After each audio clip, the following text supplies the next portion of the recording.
who was publicly silent for a decade. Obviously, that's changed, but only recently.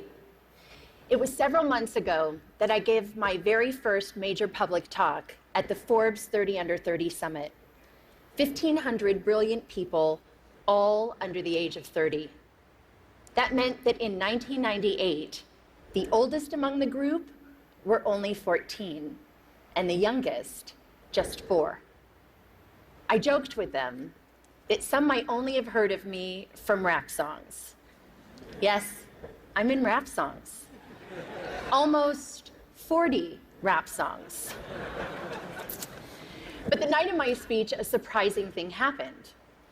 At the age of 41, I was hit on by a 27-year-old guy.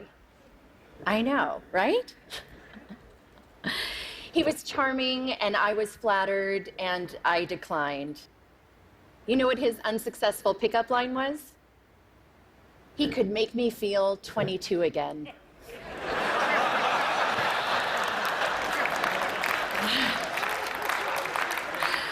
I realized later that night, I'm probably the only person over 40 who does not want to be 22 again.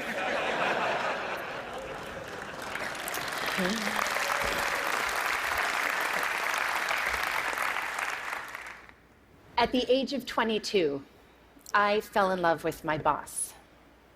And at the age of 24, I learned the devastating consequences. Can I see a show of hands of anyone here who didn't make a mistake or do something they regretted at 22? Yep, that's what I thought. So like me, at 22, a few of you may have also taken wrong turns and fallen in love with the wrong person, maybe even your boss. Unlike me, though, your boss probably wasn't the President of the United States of America. Of course, life is full of surprises. Not a day goes by that I'm not reminded of my mistake, and I regret that mistake deeply. In 1998, after having been swept up into an improbable romance, I was then swept up into the eye of a political, legal, and media maelstrom like we had never seen before. Remember, just a few years earlier, news was consumed from just 3 places: reading a newspaper or magazine, listening to the radio, or watching television. That was it. But that wasn't my fate. Instead, this scandal was brought to you by the digital revolution. That meant we could access all the information we wanted, when we wanted it, anytime, anywhere. And when the story broke in January 1998, it broke online. It was the first time the traditional news was usurped by the internet for a major news story. A click that reverberated around the world. What that meant for me personally was that overnight, I went from being a completely private figure to a publicly humiliated one worldwide. I was patient zero of losing a personal reputation on a global scale almost instantaneously. This rush to judgment enabled by technology led to mobs of virtual stone throwers.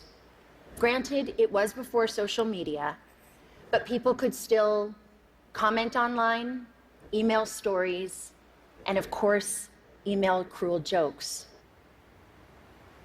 News sources plastered photos of me all over to sell newspapers, banner ads online, and to keep people tuned to the TV. Do you recall a particular image of me, say, wearing a beret? Now, I admit I made mistakes, especially wearing that beret. But the attention and judgment that I received, not the story, but that I personally received, was unprecedented.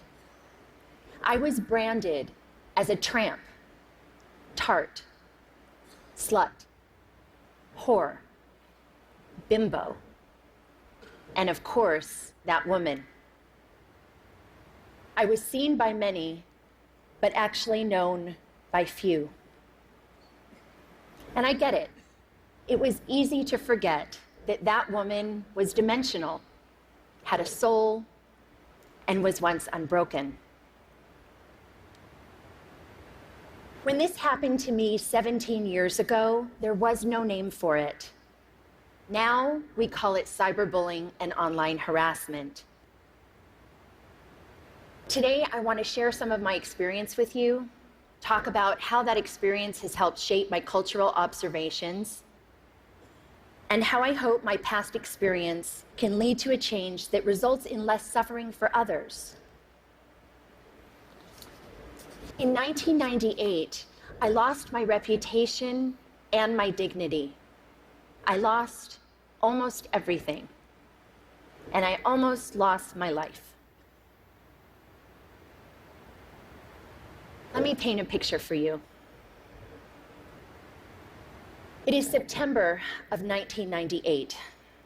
I'm sitting in a windowless office room inside the office of the Independent Counsel, underneath humming fluorescent lights.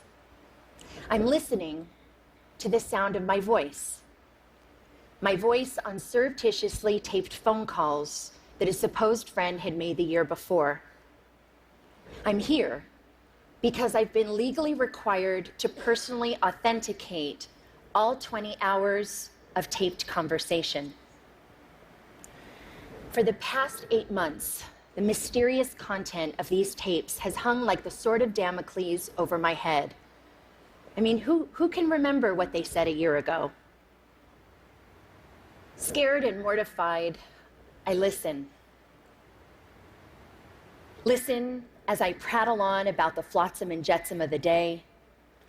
Listen as I confess my love for the president and, of course, my heartbreak.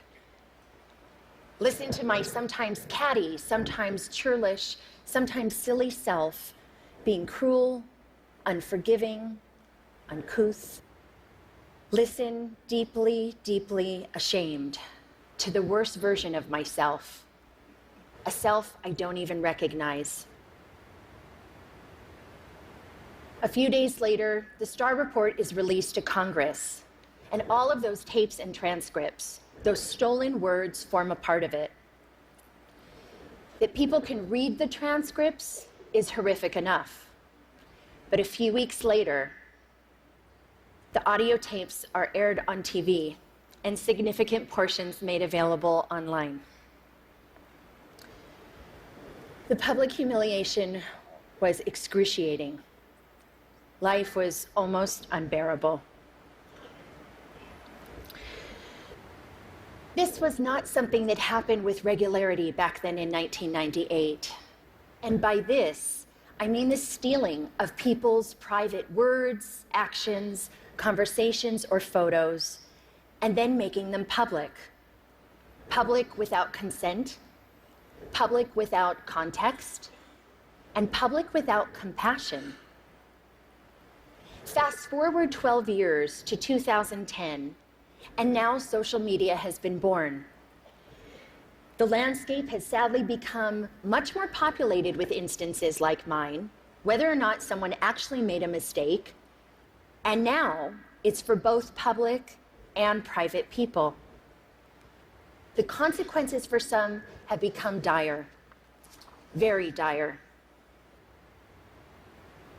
I was on the phone with my mom in September of 2010, and we were talking about the news of a young college freshman from Rutgers University named Tyler Clementi. Sweet, sensitive, creative Tyler was secretly webcammed by his roommate while being intimate with another man.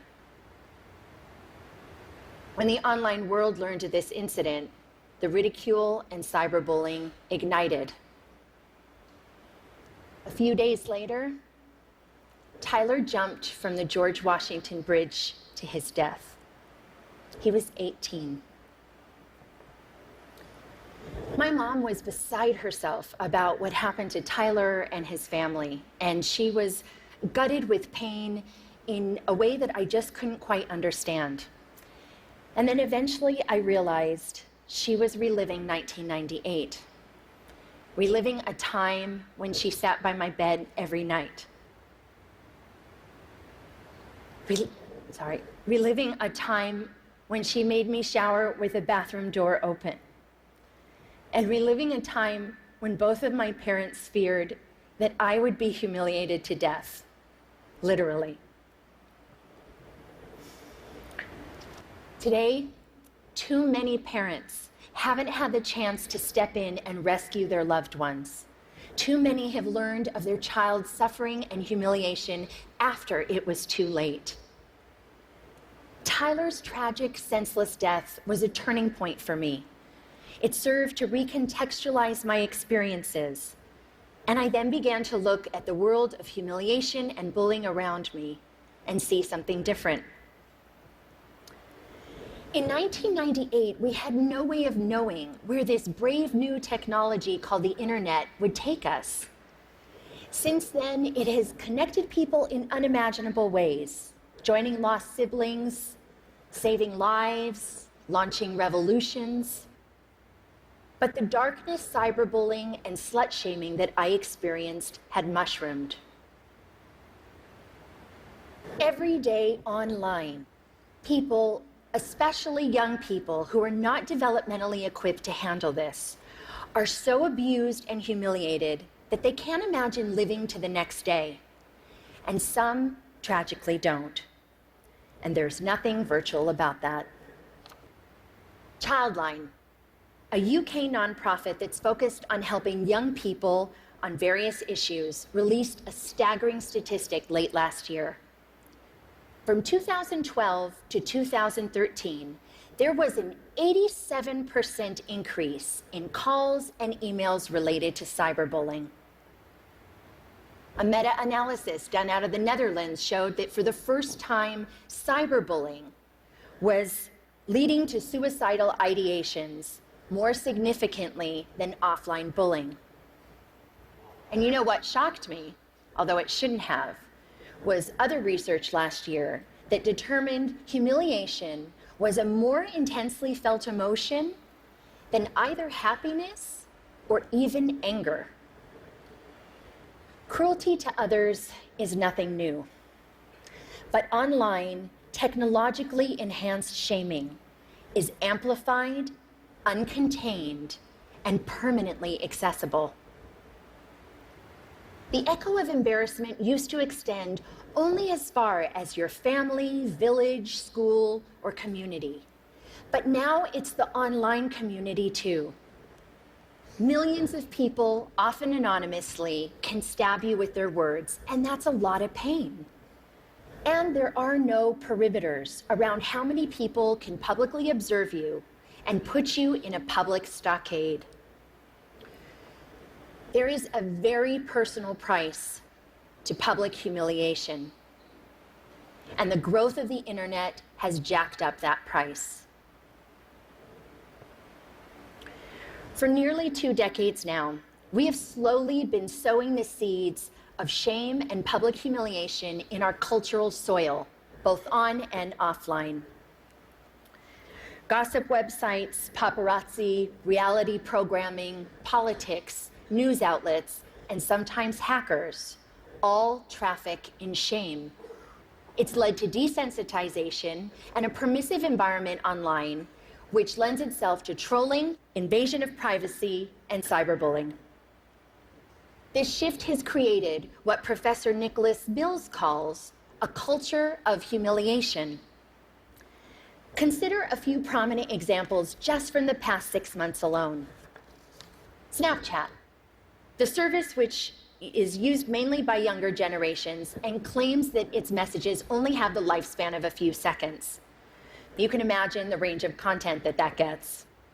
A third-party app which Snapchatters use to preserve the lifespan of the messages was hacked, and 100,000 personal conversations, photos, and videos were leaked online to now have a lifespan of forever.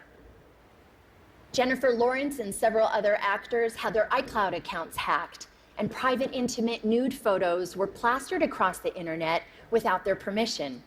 One gossip website had over 5 million hits for this one story. And what about the Sony Pictures cyber hacking? The documents which received the most attention were private emails that had maximum public embarrassment value.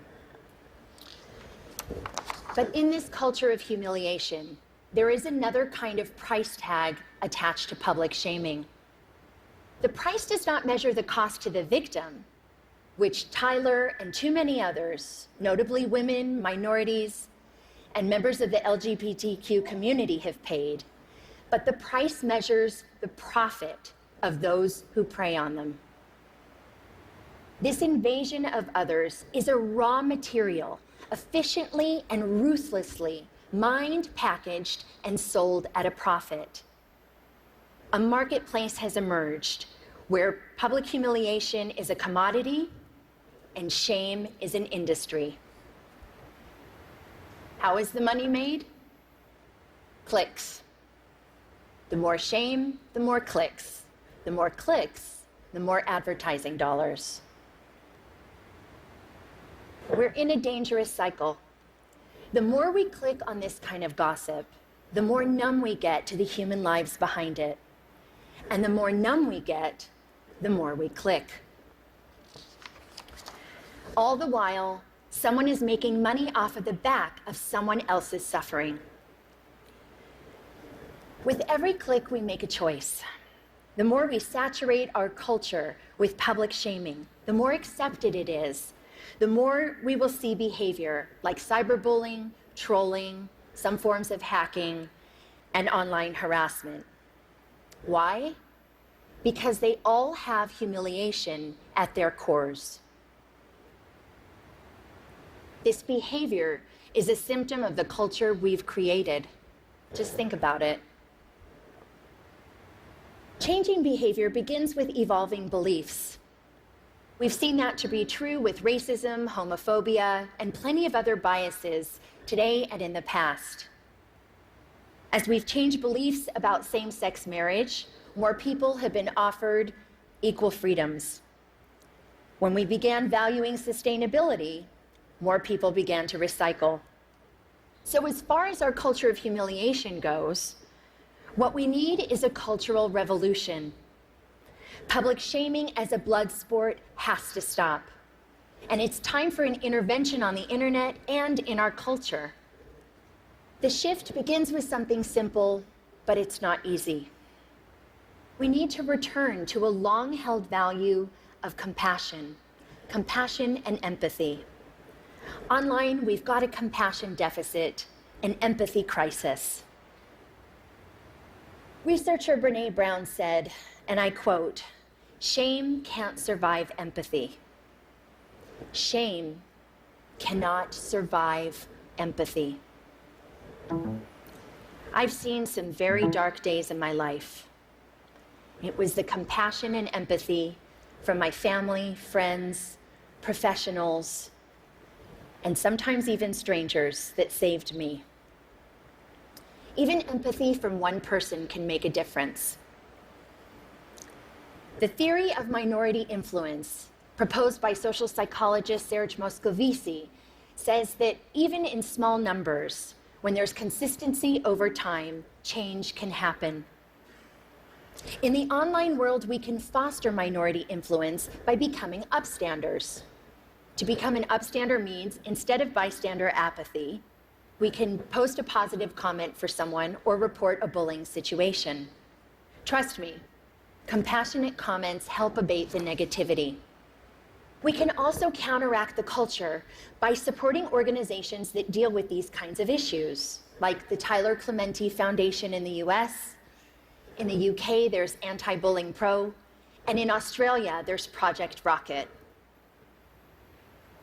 We talk a lot about our right to freedom of expression, but we need to talk more about our responsibility to freedom of expression. We all want to be heard, but let's acknowledge the difference between speaking up with intention and speaking up for attention. The internet is the superhighway for the id. But online, showing empathy to others benefits us all and helps create a safer and better world. We need to communicate online with compassion, consume news with compassion, and click with compassion. Just imagine walking a mile in someone else's headline. I'd like to end on a personal note. In the past 9 months, the question I've been asked the most is why? Why now? Why was I sticking my head above the parapet? You can read between the lines in those questions, and the answer has nothing to do with politics. The top note answer was and is because it's time. Time to stop tiptoeing around my past, time to stop living a life of opprobrium, and time to take back my narrative. It's also not just about saving myself. Anyone who is suffering from shame and public humiliation needs to know one thing. You can survive it. I know it's hard. It may not be painless, quick, or easy, but you can insist on a different ending to your story. Have compassion for yourself. We all deserve compassion, and to live both online and off in a more compassionate world. Thank you for listening.